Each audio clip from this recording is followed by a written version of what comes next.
And that's where the story begins in terms of why I embrace the whole issue of parental rights and why I feel so strongly that that's kind of where sustainability begins. If you don't allow people to have both a family and a career, then people are going to be unhappy. Welcome back to the My Future Business Show. I hope you're doing wonderfully well today. I tell you what, I'm very, very excited because on today's call, I have the pleasure of welcoming best-selling author, president and co-founder of Smart Vision Logistics, Mr. Glen Wood. Welcome to the show, Glen. Thank you, Rick. It's really great to be here today. Thrilled to be here today. It's wonderful to have you here. Now, you and I have been chatting prior to the call, but during the call, we'll be discussing leadership in the age of accountability, building companies that last, and driving cultural change from the top. And we're also going to take a very deep dive look into your latest book called Too Big to Care. But in all of that, where are you calling in from today, Glen? I'm in Tokyo today, Rick, and I'm often here. This is where our business is based, but it's great to be with you today.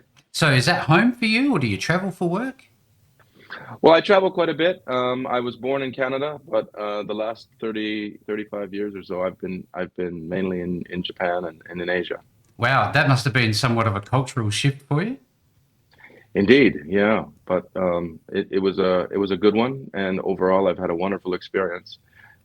But obviously, there are pros and cons no matter where you live in this world. Look, I know Canada's a wonderful place. So, what inspired you to move away from there to Japan? Well, I was originally a pianist. I also enjoyed writing from a young age, and so I was traveling, doing piano work and music work throughout the world. I was in China before I came to Japan.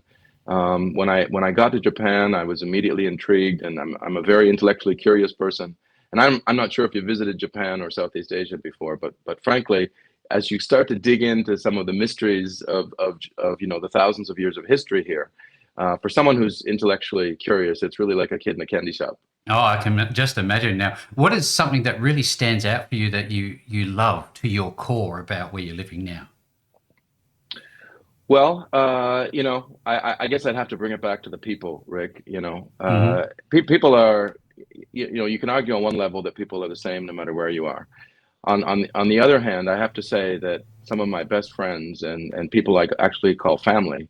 Many of them are here in Japan, and I attribute that to just the fact that they're so loving and caring and open and kind of honest people. And I've gotten to really know quite a few people and become very close to many Japanese people, and they have beautiful hearts, and I love them with all of my heart. And so that's, if there's anything I would say that I love about Japan, it would be that, and that's honestly what's kept me here for so long. We touched on culture a little earlier, and there's obviously a somewhat of a divide between people outside of work and then people inside of, I guess, the confines of the corporate environment, which we're going to talk about in a little while. But before we do, Glenn, tell me a little bit about your favorite food. Do you have anything that you enjoy? Well, I guess there's various categories of food, Rick, and we also kind of have the whole 80-20 thing, right? We all have some of those comfort foods, which hopefully we limit to 20 or even better, 10% of our diet. Hmm. But the typical evening meal at the Wood family house is fish and rice, and we've grown on that over the years, and we've turned to that as kind of a staple. So we have fresh cooked rice, and we often have food that's high in essential fatty oils like salmon. And so we'll have grilled salmon with garlic or ginger, and rice is a typical meal at the Wood family home. Very nice indeed. Now, my wife, having been traveling all around the world, has been to Japan. She often refers to their living environments over there. Some are very tiny, others are, well priced and quite luxurious in terms of space and, style. Tell me a little bit about that side of your life. Where exactly are you, and are you in a big location? That sort of thing. Sure. So, as your wife so aptly put, there is a wide variety of accommodations in Japan, and it varies largely based on where you are. So it's the old adage: location, location, location, Yes, sir. and the closer you get to kind of the center of the action, if you will, and where the highest population density areas are, prices tend to be very high for a small apartment or a small house. Mhm. that's it. I've got a big family, and so we do have a house, Mm. and it's quite comfortable. But basically, the whole thought around housing and where you live is closely tied to the Japanese culture, and it's quite different in the way Mm. people think about housing and the purpose of housing and where one lives. It's changing, and I think it's changed a lot since I've come to Japan. I can tell you a quick story Yes, that please do. you might find humorous. When I first came to Japan, I was invited actually by the Ministry of Education, and they put me in the countryside in Japan. They asked me to go to the countryside to work, and the person dropped me off at this kind of house, I guess you would call it, but it was quite a dilapidated place, and especially in Western terms. But I found later also in Japanese terms, and there was no heating or air conditioning, and there was limited running water, but literally there were some holes in the wall, and so my first evening at this house, I was sitting down, and it was very very hot. It was over 30 degrees Celsius even in the evening, Mm. and no air conditioning, and there were the house was full of bugs, The lot. and so I just kind of turned the lights off, and I was trying to rest. I was so tired, and then I heard this kind of noise from the corner of the room, and it was dark, and I was tired. I didn't know what was going on, so but I figured I better check. So I flipped on the light, and lo and behold, here's this snake Oh, oh, oh. squirming, a rather large snake, and I found out later that it was a poisonous snake Oh, that good. was kind of slithering across the tatami mats. And so I grabbed the first thing, I had a tennis racket with me. So I grabbed the tennis racket and I whacked this thing, and then I put him outside. Well, the next morning I wake up, and I've got the whole neighborhood standing at the door of my house. Mm. And they're all staring at this snake, and they were quick to inform me that it was a poisonous snake, and Oh. where did I get it from, No, I just and breathed them. Yeah. Wow, what a story. but yeah, but there are many varieties of experiences of accommodation, I would say, Yeah, I in can Japan, imagine. Thank you very much. and I, and and I from the first day I had quite a scary one. talk about a baptism of fire. Exactly. Now, if we go But it was back, fun. It was fun. if we go back in time a little bit, Glenn, we look at our childhood. I often think about when I grew up. The only rules that we had in our local areas that we needed to be home by the time the street lights came on. And if we were home any earlier than that, we got chores, so we knew not to come home. Tell me a little bit about life growing up for you. So I grew up on a farm. I was born on a farm in southern Ontario, Canada. Hmm. And the town I was born in is called St. Anne's, and I think, if I remember correctly, the population on the day I was born was about 311 people. So I was the 312th person. And it was my grandparents' farm. My dad had passed away just before I was born. And so I was born on the farm, and I grew up with animals and slept with the animals. I can remember the cows being born, and I just loved them. So I used to go and sleep with the baby cows in the barn. Love it. And my memories of childhood, a lot of them revolve actually around those days on the farm.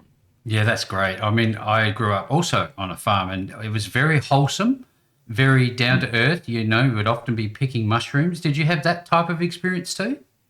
Yes, yes, we had a large garden that Mm. helped to feed us, but we also had wild blueberries and wild raspberries, Oh, and my grandmother and I would go picking.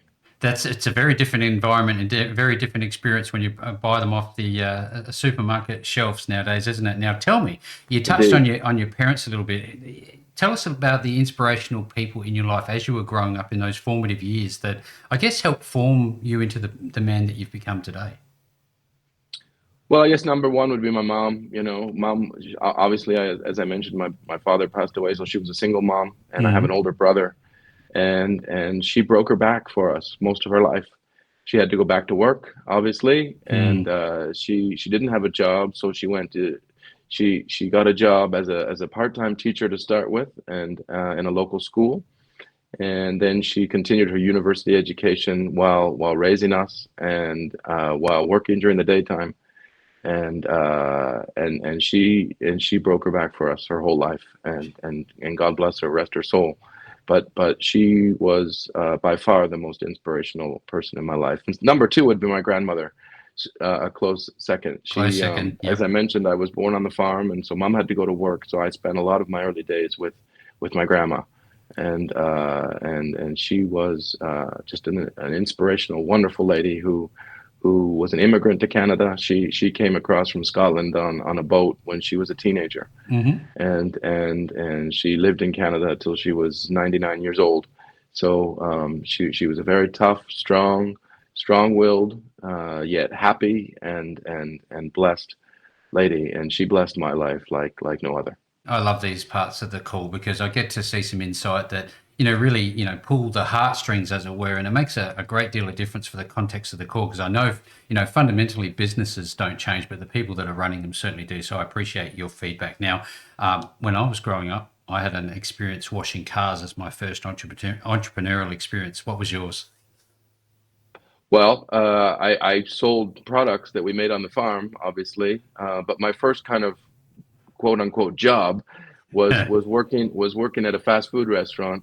Many of your listeners might know Burger King, Yes, and that yes. was that was my first kind of real job. As I guess I was 12 years old, just before I became a teenager, and I started working there part time, making $2.35 an hour, Crushing and it. and uh, and yeah, I was the young guy there, so I was the guy cleaning out the grease pit and organizing the freezers, and mopping the floors when the kids vomited in the corner. So it was a very good learning experience, and I put that together, and along with my fruit picking days, living on the farm, that's all part of, I think, the person I've become today, and I'm very grateful for all those who have supported me over the years through all those experiences. Yeah, look, a lot of people don't recognize the importance of doing jobs that maybe you really don't want to do, but it sets the foundation for the future that you've come towards now. You're the president and co-founder of Smart Vision Logistics. You've come a long way. Tell us a little bit about Smart Vision Logistics. That's a mouthful. Thank you, Rick. So, my career has taken many twists and turns, as you may have learned from the book. But I was originally a musician, and then I wrote a book about learning Japanese, and then I was asked to be in a governmental think tank in Japan. So I was actually thrust into meetings with the Prime Minister of Japan and politicians talking about the education system and the future of Japan's economy, which frankly, I spoke fluent Japanese, but I really had not studied the economy before. So I learned a lot very quickly. I'm a quick study, and I also learned that this was a fascinating topic. So I decided to go to graduate school. I went to the United States and did an MBA at the Wharton School, and then I did an MA in international relations before starting my career on Wall Street. I had a 20-year career in financial services. Started at Merrill Lynch, worked at Goldman Sachs, Deutsche Bank, and the like. And and from there, obviously, we're going to talk about later my experience with Morgan Stanley and with Mitsubishi, and why that career ended. But after that, I decided to join a friend of mine, long-term friend of mine from Japan, to start a logistics company, and we started that about 7 years ago now, and we've just been extraordinarily blessed, and I'm honored to be part of the company, and it's just taken off, Rick, and we're very, very happy with what we see. Please take a look at our website if you haven't, and listeners as well. It's smartvisionlogistics.com. It's in English and in Japanese, but there's a lot of details there about what we do. We focus on doing logistics in a different way, being a sustainable logistics company, being a carbon zero logistics company, and focusing on people, making sure that our people come first. Yeah, and look, you have a lot of gratitude in you. It just comes from just the conversation I'm having with you now. Tell me a little bit about what led you to focus on parental rights and workplace equality. I know that when I saw your other website, I watched a video and I know the story. I'm just wondering if you can share for context with the audience. Sure. So in 2015, my son was born, my first child, and he was born overseas, Rick, and I got a call in the middle of the night. He was due to be born in a couple of months at the time, and I got a call late at night, basically saying that he'd been born prematurely and that it was life or death, and they were sending me these pictures with him hooked up to machines, and I was devastated, and I knew I needed to get there. They said, you need to come right away. And obviously that's where my heart was. I woke up, well, frankly, I didn't sleep that night, but I got up about 4 o'clock and I made sure I was in the office first thing, 5 o'clock in the morning, waiting for people to come because I wanted to, in the Japanese tradition, instead of just going to the airport, I wanted to make sure that the company understood kind of what was going on and why I needed to be there for my family. And although I pleaded with my bosses and with management at Mitsubishi and at Morgan Stanley, they basically said no. They basically said, sit down at your desk, get back to work. You're the manager of this team, and medicine. The field of medicine is really advanced. Your son will be fine. Just don't worry about it. Oh, Is kind of the extraordinarily inhumane, disingenuous type of response that I got, and I was shocked. Even having been in Japan for so long, I really expected more from the people that were around me. And that's where the story begins in terms of why I embraced the whole issue of parental rights and why I feel so strongly that's kind of where sustainability begins. If you don't allow people to have both a family and a career, then people are going to be unhappy. largely so, that's for sure and certain. Now, I know that you've written a book about this, and you've since been on numerous television shows to talk about this. What's happened since that time? Give us a bit of I guess, a 30,000 foot overview of the progress that you've made. Sure. So, obviously things need to change in the workplace. There's no room for harassment. There's no, people talk about sustainability and they wear their SDGs badge. They talk about the sustainable development goals of the United Nations, and they talk about carbon zero and protecting the Amazon rainforest. And yet they turn around and fire the pregnant women. So let's make this real, right? Let's make this real. Let's be honest. Mm. Let's be truthful, and let's put people first, and let's see what happens. And I argue that's actually going to increase your profits in 2025. That whether you're a greedy capitalist or whether you honestly really do love people, if you put people first, you're going to end up with a better company, more sustainable company, more profitable company. Your customers are going to be happier, your employers are going to be happier, and people are going to want to work for you. And in this day of labor shortages, that's really where what it comes down to. It's very interesting, I guess, because you look at the culture of gift giving in a Japanese culture, and there's a very set structure to it. And I guess from my very limited perspective of that culture in Japanese workplaces, that you would have naturally thought, and wrongly so in my case, that they would have had this supportive mechanism for parents, both male and female, to go out and support their children. It blows my mind. I mean, it seems to me Absolutely. that your advocacy is not just for Japanese workplaces, it would be global. Are you finding that? That's right, Rick, and I found that kind of along the journey. But you're absolutely right that Japan has had, because they saw this demographic kind of issue coming many years ago. Since the 80s, they've had wonderful laws on the books in terms of parental leave. They've got maternity leave and paternity leave, which literally anybody can take. And it's up to 2 years. There's no real burden on the company other than the person is away for a while. So the government pays for this program, and the only responsibilities of the corporations are to, one, they have to accept the application, so they can't deny Mm. employees Hmm. the right to take maternity or paternity leave, as they did in my case. And also, when people come back to work, they have to give them their job back. So, that's the age old trick of many corporations around the world, is that, oh, sure, take maternity leave, and then when you come back, you're a secretary for life. So in order to kind of avoid that issue, and to make sure that people are able to have a career, they put these laws in place. The issue is that they don't enforce the laws. Corporations, frankly, in Japan are above the law. there's this Japan Incorporated mindset in Japan where corporate Japan is really the leader, right below the emperor Mm. and kind of the elite class, and the laws are, they're kind of teasers, right? Yeah. And they tease the population with these so-called laws, and at the end of the day, it's very disingenuous, and if people dare put up their hand to take it, they get fired.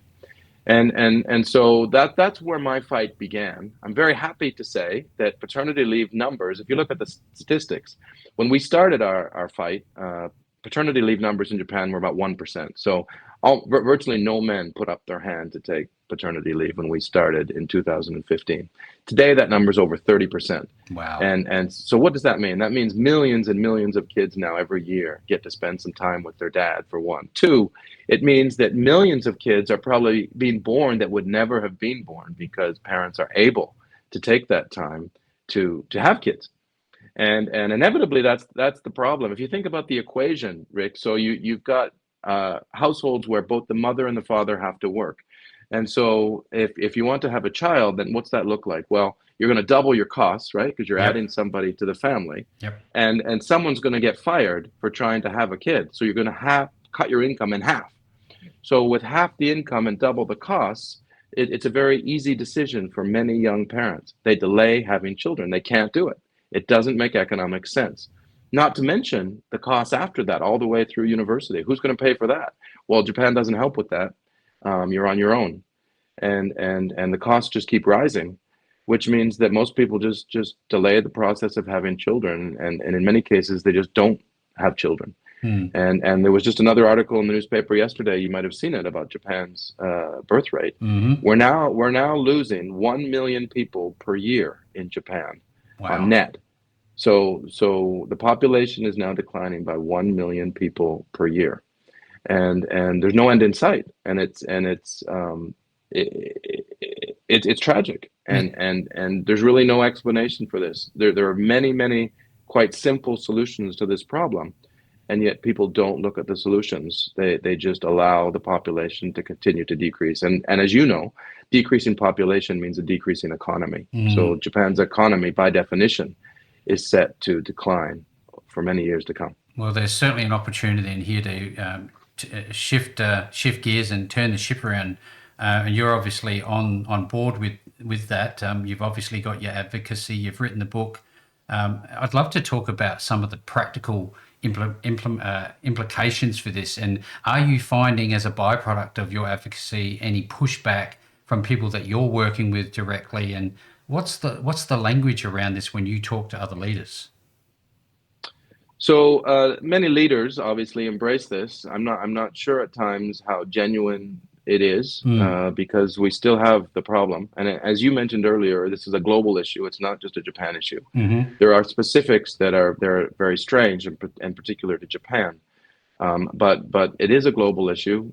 Even as you know, in the United States, we don't have a standardized maternity leave law or program in place. So it's all company by company, kind of at will. If people Mm. want to allow people to have kids, they can. If they don't want their employees to have kids, they can deny it, basically. Which to me, as a first world country, is really troubling.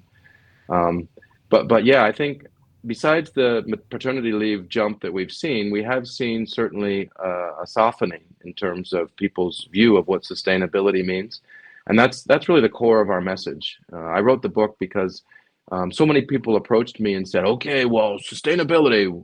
Hey, wait a minute, what do we do?"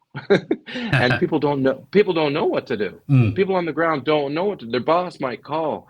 There's many global companies, and I use this as an illustration in the book. Global companies, the Japanese manager will get a call from his senior management in Florida or in Singapore or Dubai or whatever, and they'll say, okay, we gotta do something about sustainability, and literally the manager will say, yeah, you're right, and then they'll hang up the phone and they'll do absolutely nothing Nothing. Yeah. because they don't know what to do. So my goal, one of my major goals in writing the book, Rick, was just to say, okay, what do you do?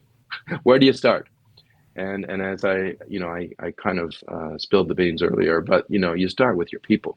You have to know what motivates your people. You have to know who your people are, what they want, what their goals and dreams and aspirations are, and you got to meet them at that level, and you got to help them draw a picture, roadmap for their future, which meets not only their goals but meets the company's goals. And if there is no intersection of those goals, well, then they need to move on. And that whole process is really the beginning of sustainability. And putting people first, putting families first, I think is where the whole process of sustainability begins. And if you don't get that right, you have no right to say that you're a sustainable company.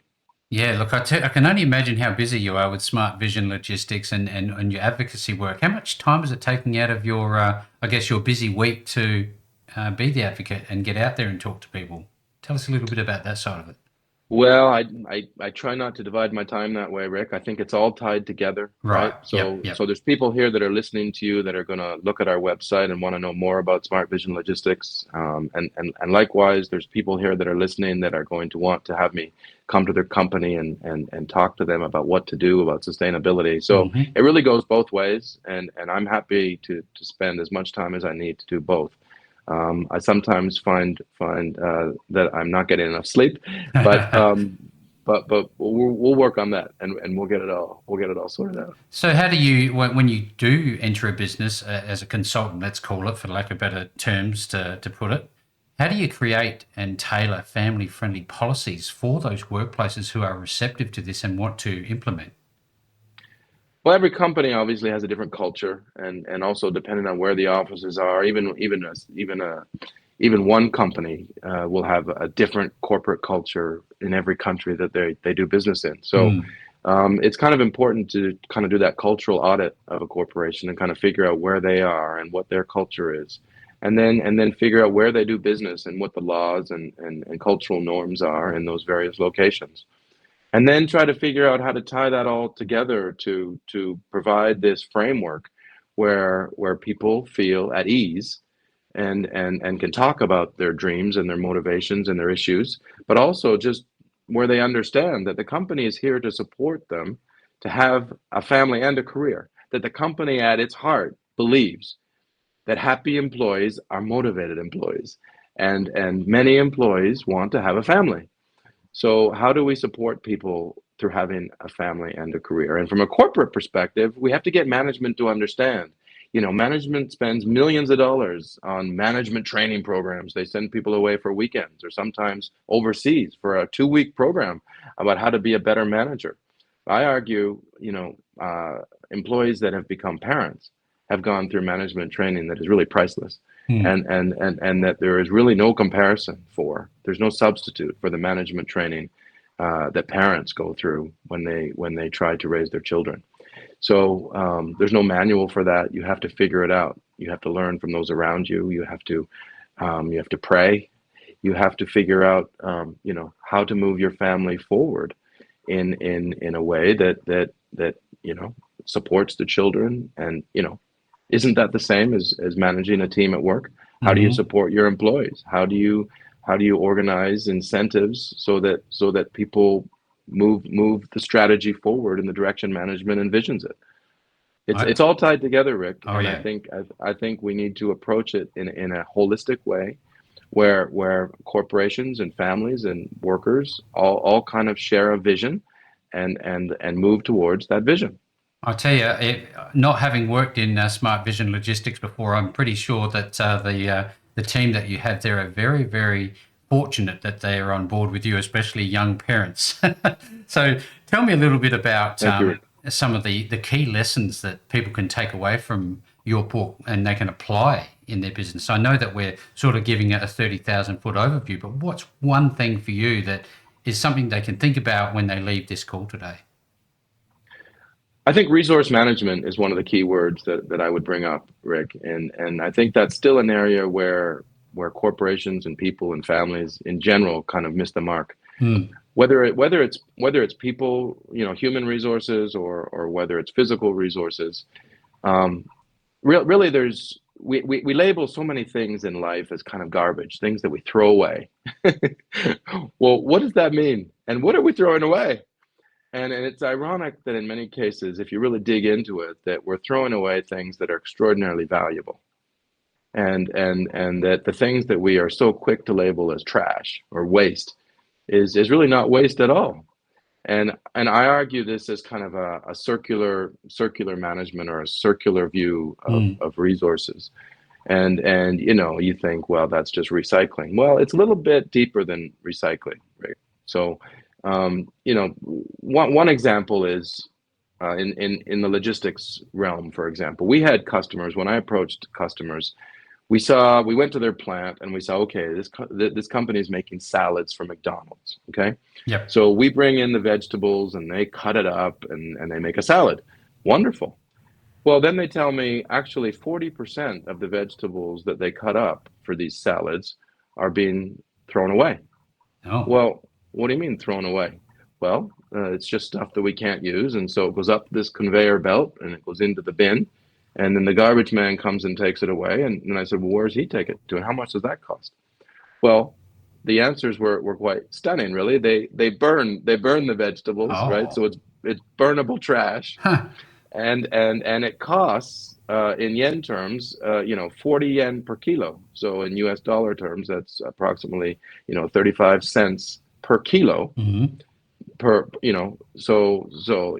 whatever, 15 cents a pound Adds up. to to burn this stuff. Wow. And so the wheels started turning, and I'm like, well, how crazy is this? You're burning vegetables and you're paying them to do it. To do it. And so we quickly came up with solutions to the issue. We put our bio bins where the trash bin was, basically, and so the vegetables now go up the conveyor belt into our bio bins, and in 24 hours, through bacterial processes, the food is decomposed to basically fertilizer that can be returned to the fields. Reused. Yeah. And so we set that process in place, and that actually costs about half of what it costs to burn it, even including all the logistics processes. And so the company actually makes more profits. The farmers are happy because they're getting organic fertilizer, and we know exactly what's in it because we You see did the it. vegetables, right? Yeah. We made it. I think So it's we can guarantee the content. The farmers are happy. We're happy because we do make a margin on that.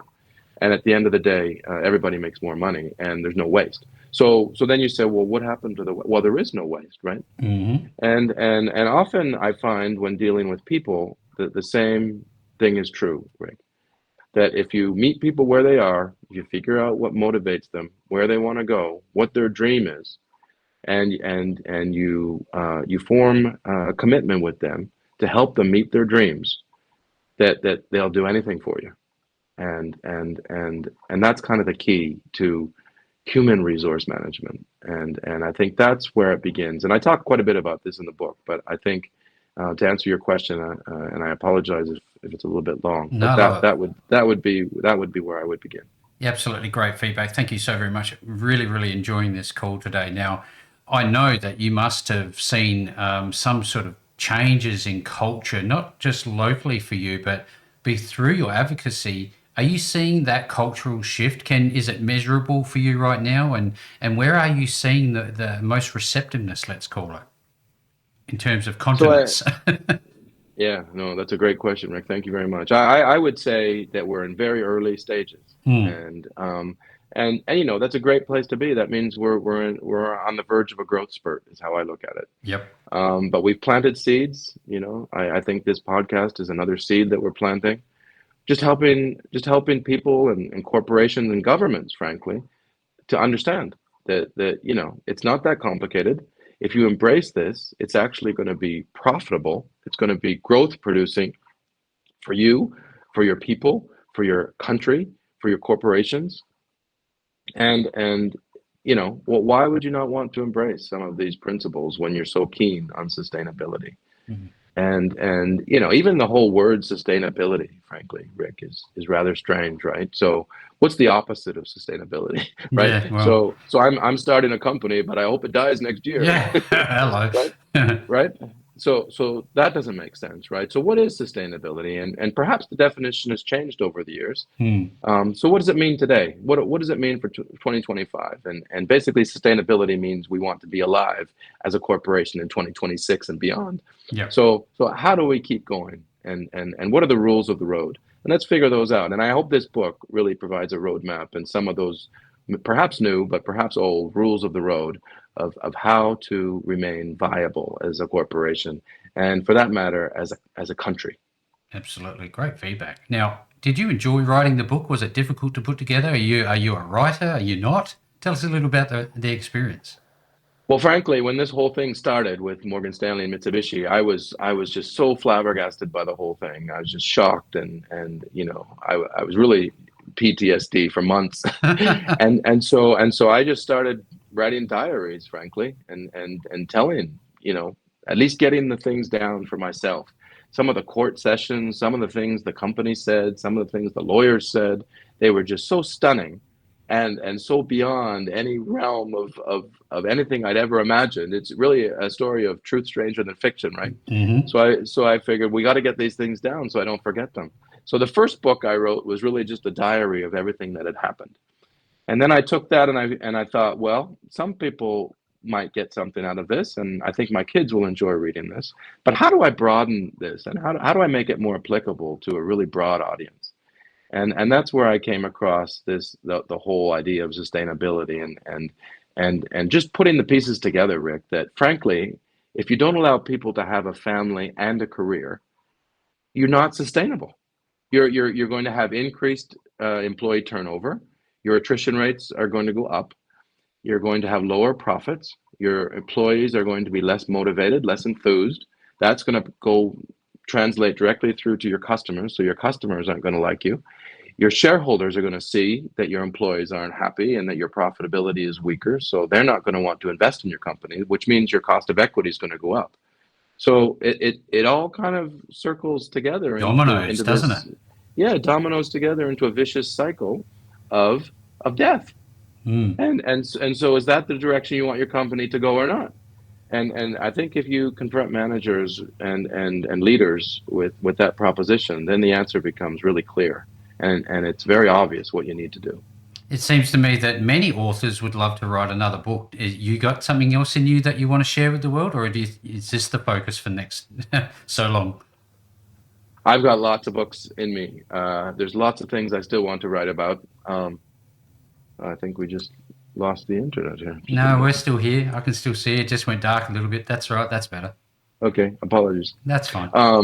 Yeah, no, I've got so many things I still want to write. It's just kind of I feel it's a race against time even at this point. Yeah. How much can I get done in such a short period of time that we have left? And there's so much I want to leave behind for my kids and my family and for my company. And frankly, it's just such a blessing. And again, I'm just so grateful for every day and for the opportunity to share this with people and to spread the news of this book, because I think it's going to move things in the right direction. And I'm just thrilled to be here again with you today, Yeah, Rick. talk Thank you about very much. blessings. It's absolutely a pleasure to have had this time speaking with you, sharing your message and your advocacy work, your book, and your business. And on those two fronts, where are people going to be able to connect with you to learn more about Smart Vision Logistics as well as to access your book? Thank you, Rick. So LinkedIn is a great way to connect with me. Feel free to send me an invitation on LinkedIn. I'm happy to answer any questions personally if anybody would like to address these issues or have things they'd like to discuss. The company URL is smartvisionlogistics.com. You can find a lot of information there. Email addresses are there too if you'd like to contact us or reach out to us. And the book is available on most online platforms. Amazon is probably the most popular one, and anybody who would be gracious enough to write us a review on Amazon, I would be eternally grateful. Wonderful. Now, if you're on today's call, you've enjoyed what we've spoken about. We have literally only just touched the surface. Recommend that you get your hands on Too Big to Care.